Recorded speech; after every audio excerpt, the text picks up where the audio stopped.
kama mzee wa Yesu? Pigie makofi baba mzee wa Yesu.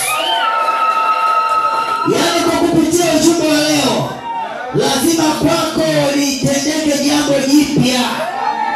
Hata kama upige makofi.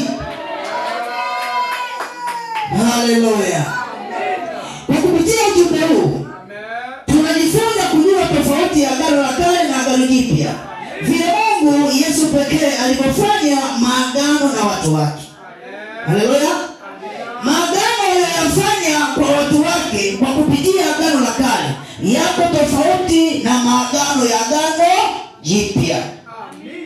Pia kwa kupitia ujumbe wao, Jesus only amemfunulia nabii wake wa kimataifa baba mzee wa Yesu.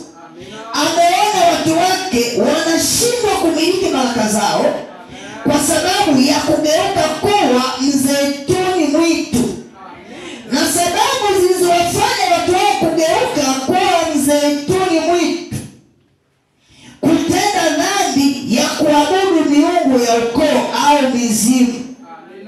Watu wengi duniani, tena wengine ni Wakristo, upenda sana kuiabudu miungu kuliko kumwabudu Mungu wao aliyewaumba, Jesus only, Yesu pekee.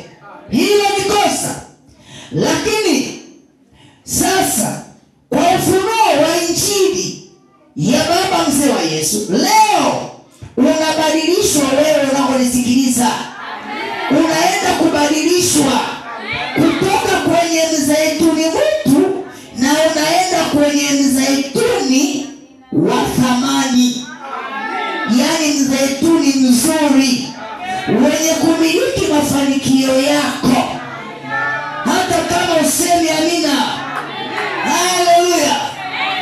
Hapa Yesu alitujulisha kazi aliyoifanya kupitia Agano la Kale na kazi aliyoifanya kupitia Agano Jipya. Anasema kupitia Agano Jipya ilitengenezwa ili agano kwa watu wote wale walioamini. Hata kama useme amina.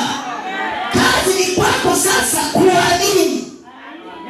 Unapoamini na kupokea agano la damu ya Jesus only, kitu chochote kwako kilichokufa kinachipuka.